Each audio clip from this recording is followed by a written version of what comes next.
We'll get to the Bengals in a sec. Are the Bills just not a good football team? At this point, I think they have very good football players. I think they have the potential to be great, but they are not a great football team. They make a lot of mistakes. There's a lot of self-inflicted wounds, and they're just so wildly inconsistent. I think Gabe Davis didn't have a catch tonight, Jay. Yeah. How do you go from the first half, and granted, these are two very different teams. You watched the Bucs first half last week, and you sit here and you think, okay, this team's really figured out how to, operate offensively. You have the big rest, 10 days. They played on Thursday. And offensively, you put up 18 points, 7 of which was a very late touchdown. Gabe Davis is non-existent. James Cook was very minimally used and mainly on checkdowns. Stephon Diggs had his moments that he was great. It's just such a head-scratcher to me that they can't figure out how to come out and put a full 60 minutes of football. This is 9 games in the season, Jay. This team is 5-4 with one legit win, the Miami Dolphins. And, by the way, as of this moment, they are outside of a playoff spot, the Buffalo Bills are, which is remarkable to think about. And Josh Allen, a perennial MVP candidate, a lot of arguments about him being the best player in football. But first of all, he's so hard on himself, and then he makes so many mental mistakes. He does, Jay, and I think some of it is he feels the pressure, he feels the media. For me, one of the things I'd like to see is for him to understand situational football and understand the moment and the magnitude of the game. There's a couple plays in this game. The interception was one of them. Or if you look at this, and we talked about it last week, it's the second quarter and you're down 7. Throw the ball in the flat. It's 2nd and 10. You'll be 3rd and 5. Maybe if Diggs breaks a tackle, you're sitting there at 3rd and short or maybe a first down, but instead you force the ball. Here's the opposite here. Now, this is not the same coverage or the same concept, but this is a different time. You're down 14. You got nothing working.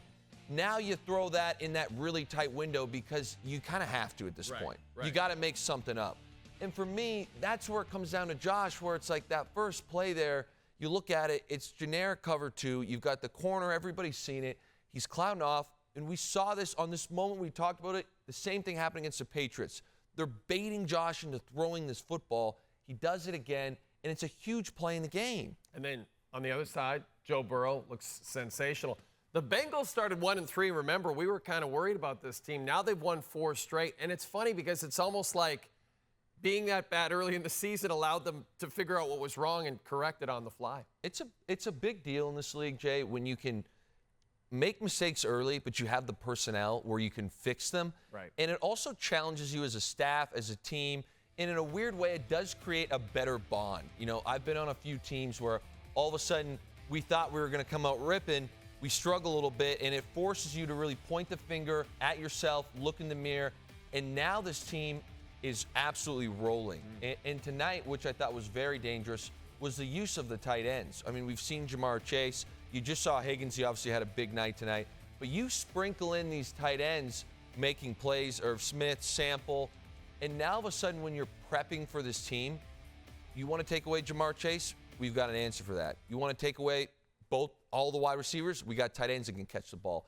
And the next thing I'll say, he wasn't as active tonight. We saw him late, and he had a good game, but Joe Mixon is still a premier back in this league. So like you said, Jay, you have a little adversity, you come through it, and now his team looks like they're going to be a juggernaut. And as I mentioned, Bills out of a playoff spot at the end of Sunday night. So the Eagles wanted to give the game to the Cowboys. The Cowboys decided to give it right back.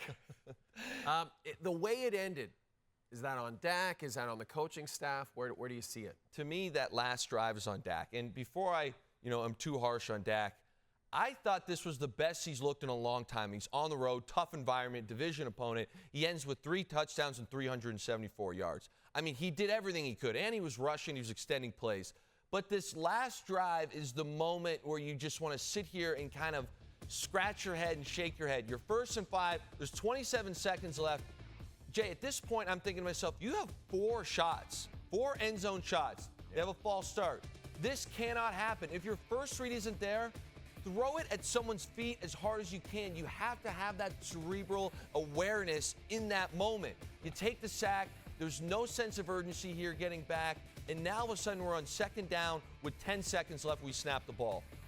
We take a shot at the end zone. Again, you talked about we could take a spike and maybe design the play. and now we're down to 3rd and 26 with no time.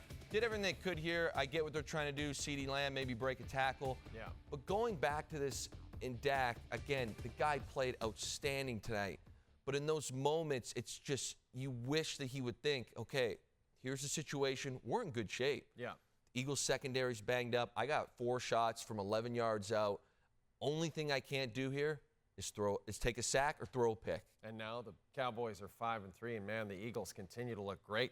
So let's get back to Tua for a second. And to his credit, he owned it, absolutely. But this Dolphins team has now lost to the Chiefs, to the Eagles, and to the Bills. Where's your confidence level in this team that looked like the greatest show on surf at the beginning of the season? So it wavers a bit, but I still do think that they're in the conversation for one of the better teams in the AFC. I mean, they are division leaders right now. And I think if you really break down today's game, a lot of the issues Miami had, I thought were self-inflicted. They had a very, very slow start and struggled to run the ball. But you look at some of these plays here. This is a generic pressure.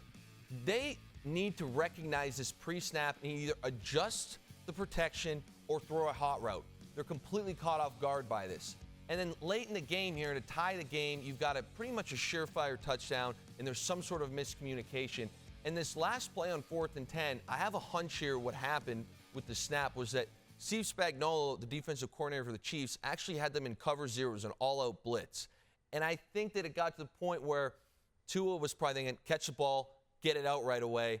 And the next thing you know, he just, moment of lapse in his judgment, doesn't really look the ball in to throw it. It's a fumble. So again, hats off to the Chiefs, played well, but I think the Dolphins are still a very, very strong team. Now, Patty Mahomes talked about the defense and how much he's impressed with the defense. Travis Kelce, though, struggles again. No Taylor Swift in the building, so he struggles. They've scored 23 or fewer points in 6 of their 9 games. They're still 7-2. For the Chiefs in the next 2 weeks, is there a fix for them as they get ready? They've got a bye coming up this week, so they got some time to figure it out. Yeah, you know, the good thing is their defense is playing very, very well. But the thing they need to figure out, you heard Patrick Mahomes say it, is this offense. And today we saw kind of a glimpse of this. If it's not Travis Kelce, who is it going to be? Travis Kelce didn't have a great game. This offense scored 14 total points, and 7 of them were on the first drive. The rest of the game, they really struggled. And whether it's Rashee Rice, whether it's, you know, Kadarius Toney makes an appearance from the bench, whether it's Pacheco in the run game, they need to find a second option so that it's not just, okay, we've got Kelce, okay, now he's been bracketed, he's been double-teamed. What's our next option? We need to go to something we feel very, very comfortable executing, because right now they don't have that. It just goes to show you, though, like a football player is a football player, and if you give him the ball and you give him an opportunity, he comes through. He played some great football with Arizona at the beginning of the season, so this is pretty cool. He did, Jay, and he is a rocket scientist. That's what, at least that's what they say. Like, right. Seriously, Smart not guy. joking. Yeah. But this is the coolest thing I have ever seen with regards to football. Amazing. This man is on the, I mean, we talk about details all the time on the show. Yep. This guy's on the sideline getting the cadence down, taking his first snap from the center. They said he hadn't even practiced an offensive rep or thrown a ball to any of these players.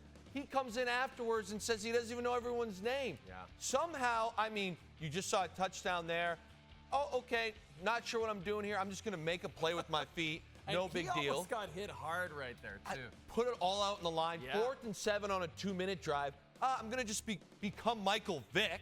Okay, this is unbelievable. Make another guy miss. He'll pick him another 7 yards. No bigs. I mean, and gets out of bounds and stops the clock. Yeah. And now it's 3rd and 4, game on the line. The Vikings are in a playoff spot here. Let's not be kid ourselves. No problem. 3rd and 4. Find my guy. Touchdown. It's so cool. I mean, Jay, for this guy to come in here, I believe it was Kevin O'Connell was saying that it was one of the most impressive things, that in the huddle, he was trying to explain to him what plays are going on and what verbiage to use, and guys were helping him out. He said, okay, I just look at him, what do you guys got over here? What combination is? Amazing. His rating was 101.8. He threw the ball effectively and ran for another 66. Yeah. I thought this was the coolest thing I've watched in a long time. I could talk about it all day. Maybe quarterbacks should prepare less. Maybe they should prepare less. I don't know that we've talked about the Ravens that much this season, but, man, that was an impressive performance against Seattle. And like I said, specifically, I mean, like you said, they take Lamar out early in this one, and that was cool, but really the defense was so impressive the way they shut Seattle down. the defense came out here and absolutely dominated Seattle, which was very, very impressive. And the next thing I'll say about this team is, you know, in the past, they've been a very run-first team. Their former offensive coordinator, Greg Roman, was known for his run game, and it was very, very unique. And all of a sudden, the rumor about this new-look offense was that they were going to sling it around a million times, and it didn't look great to start the year. Let's look at their last 3 games now. They ran for 130, 146, and today they ran for 297 yards. Yeah. 297 rush yards. All of a sudden, Jay, you take this offense, make it a run-first offense, combine that with this elite defense, and they have so many explosive playmakers on the outside that when the passing is there or that needs to be there, they can do it.